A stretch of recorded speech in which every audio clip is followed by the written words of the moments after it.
3.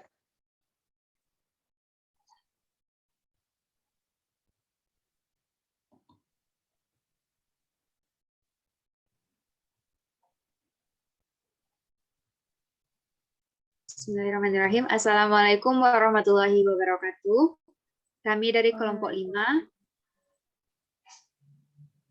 akan mempresentasikan mengenai meta-analisis pengaruh model problem-based learning terhadap kemampuan siswa pada materi fisika SMA. Kami yang berkotakan yaitu Fauzia Utami Tanjung, saya Desi Ramadhani, dan yang ketiga yaitu Lutfia Khairi. Untuk pemateri pertama yaitu Fauzia Utami Tanjung. Kepada Fauzia kami persilakan. Waktu yang tepat dipersilakan.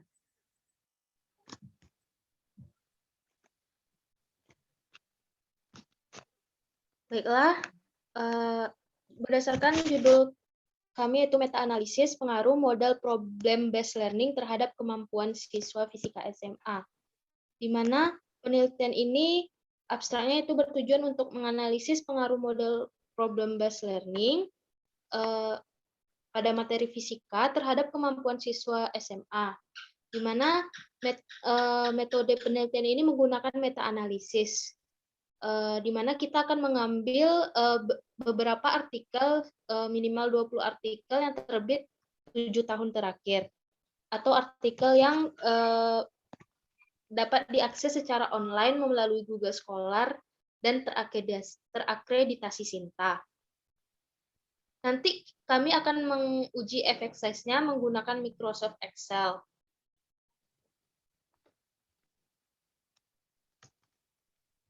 Yang pertama yaitu ada pendahuluan, di mana fisika adalah ilmu yang mempelajari tentang hidup atau materi dalam lingkungan ruang dan waktu, di mana di sini diharapkan pembelajarannya selalu diajarkan sesuai dengan kehidupan sehari-hari.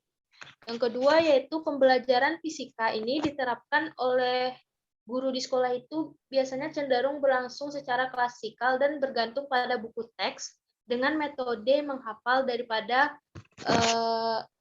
memahami konsepnya.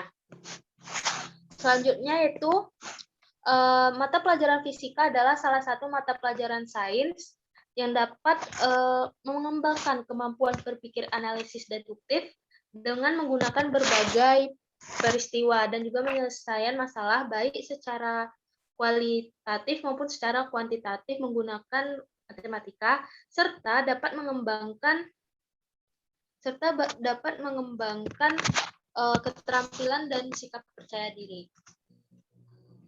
Di mana untuk mengatasi permasalahan tersebut, kita membutuhkan suatu inovasi, yaitu model pembelajaran, di mana menurut peneliti, model pembelajaran yang cocok adalah model pembelajaran berbasis masalah, di mana mendorong guru untuk menghubungkan antara materi yang diajarkan dengan situasi nyata, dunia nyata, dan juga mendorong siswa untuk membuat hubungan antara pengetahuan yang dimilikinya dan penerapannya dalam kehidupan sehari-hari. Selanjutnya yaitu hasil belajar merupakan perubahan tingkah laku pada peserta didik akibat belajar. Hasil ini tidak akan pernah dihasilkan selama orang itu tidak melakukan sesuatu.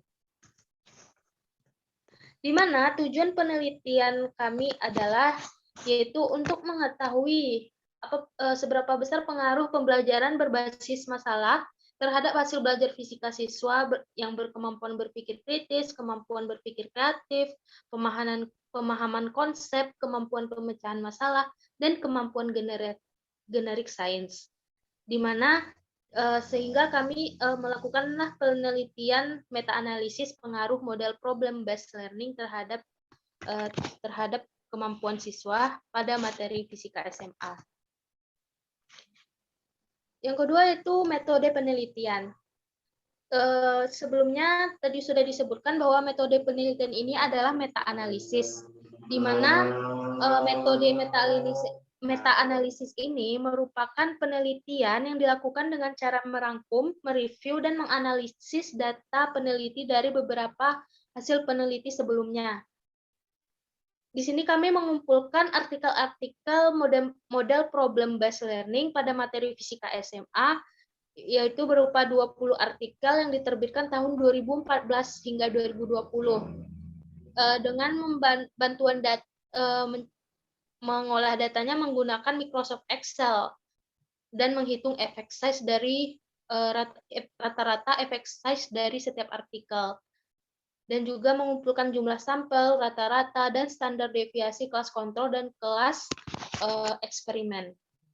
Sehingga nilai standar deviasi ini dikuadrarkan pada masing-masing kelas eksperimen dan kelas kontrol. Selanjutnya itu kita menghitung nilai standar deviasi gabungan seperti rumus yang ada di sini, di mana N1 dan N2 ini adalah ukuran dari dua kelompok, dan S1 dan S2 itu merupakan standar deviasi dari dua kelompok, dan menghitung nilai selisih rata-rata, di mana yaitu X1 dikurang X2 per S tadi. Dan selanjutnya kita akan menghitung varians yang diperoleh dari, bisa kita cari menggunakan rumus ini. Dan setelah itu kita menghitung derajat kebebasan, di mana simpangan pada D dapat diukur dihilangkan dengan melakukan koreksi dengan Hedges-G. Prosedur untuk mengubah D menjadi Hedges-G digunakan faktor koreksi yaitu J, di mana persamaan untuk mendapatkan faktor koreksi J ini adalah 1 dikurang 3/4 DF kurang 1. Lalu kita menghitung effect size dengan menggunakan persamaan G sama dengan J kali D tadi. Selanjutnya akan disampaikan oleh pemateri selanjutnya.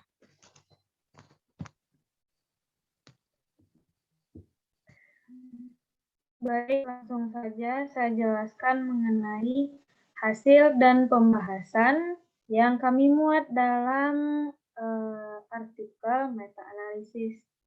Untuk hasil dan pembahasan, artikel yang kami pilih dalam penelitian ini adalah yang pertama, artikel yang telah dan belum terpublikasi.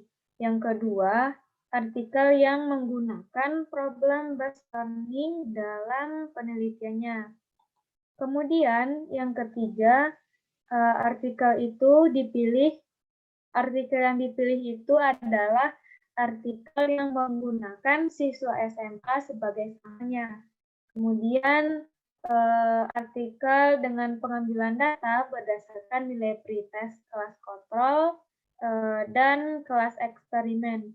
Jadi artikel yang akan kami teliti itu harus memiliki eksperimen post-test. Untuk artikel ini, untuk artikel meta-analisis ini, kami hanya menggunakan nilai pretest kelas kontrol dan nilai pretest dari kelas eksperimen. Kemudian untuk bentuk penelusuran kami tentang artikel-artikel yang akan kami meta-analisis, itu ada 20 artikel, 6 tahunnya, yaitu dari tahun 2014 sampai 2020.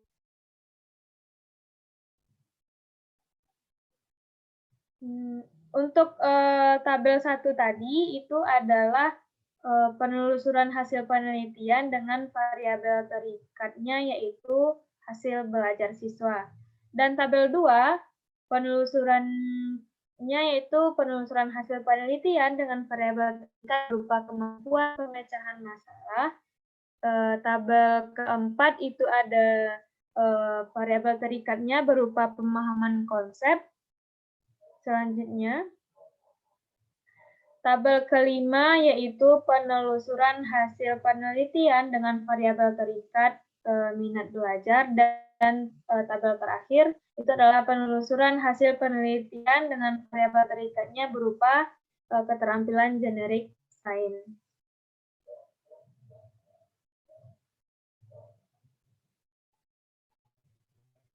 Next.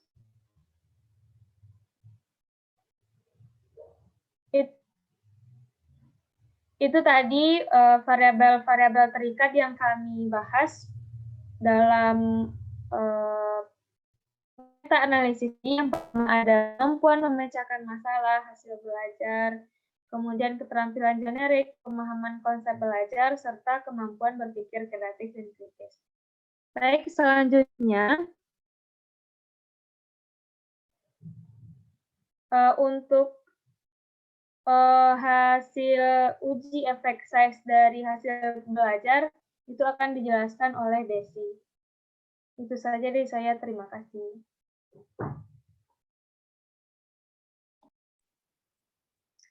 Baiklah, untuk materi selanjutnya akan saya jelaskan mengenai efek size yang didapatkan dari rumus yang telah disampaikan tadi.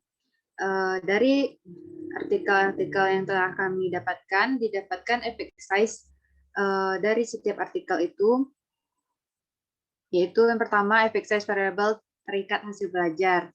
Yang pertama dari peneliti Utrani Ajeng didapatkan efek size-nya 0,314, Asmi 0,175, Said Qasim yaitu min 560, Tantawi Jauhari yaitu 0,824, Rahayu 0,028, Erlinda Eko 0,46, Pabenteng Angga yaitu 0,454. Untuk selanjutnya, efek size variabel terikat untuk kemampuan berpikir kritis. Didapatkan efek size-nya yaitu dari peneliti Rahmat yaitu min 0,128, dari Mondilarto 0,267, Islamiyah Andi Fatimatu yaitu 0,899, Parno yaitu 0,299, Damayanti Sinta Ayu itu 0,370. Untuk selanjutnya, efek size variabel terikat kemampuan pemecahan masalah. Selanjutnya, dari peneliti Nursita didapatkan efek size-nya yaitu 0,115, Andrianti 0,116, Herlinda yaitu 0,263, Kertinus yaitu 1,878. Untuk efek size variabel terikat pemahaman konsep, didapatkan efek size-nya yaitu 1,735 dan 3,344.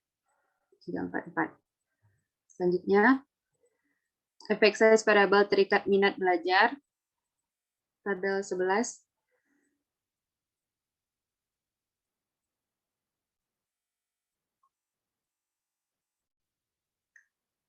Untuk efek size variabel terikat minat belajar ini dari peneliti Herlinda Eko Swistoro yaitu min 0,126, dan efek size dari variabel terikat keterampilan generik sains yaitu dari peneliti Fahmi Yahya didapatkan efek size-nya 0,000. Selanjutnya, dari data tabel itu diketahui nilai efek size yang sangat beragam. Ketika nilai efek size-nya itu bernilai negatif, menandakan bahwa capaian kelompok kontrol lebih baik dari capaian kelompok eksperimen. Maksudnya, apa yang diharapkan dari variabel terikat itu tercapai pada kelas kontrol dibandingkan dengan kelas eksperimen.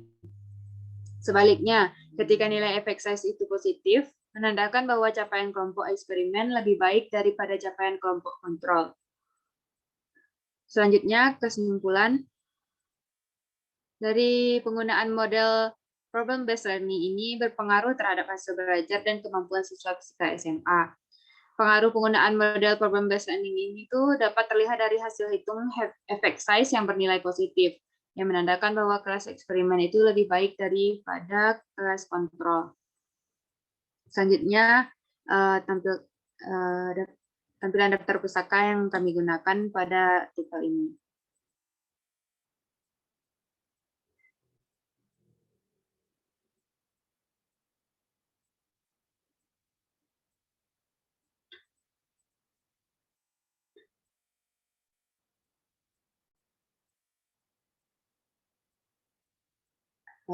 Sekian materi dari saya.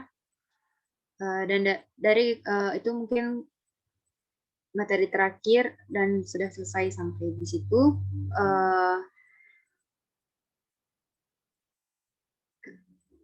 Kami dari kelompok 5, mohon maaf jika ada kesalahan dan kekurangan. Kami akhiri. Assalamualaikum warahmatullahi wabarakatuh.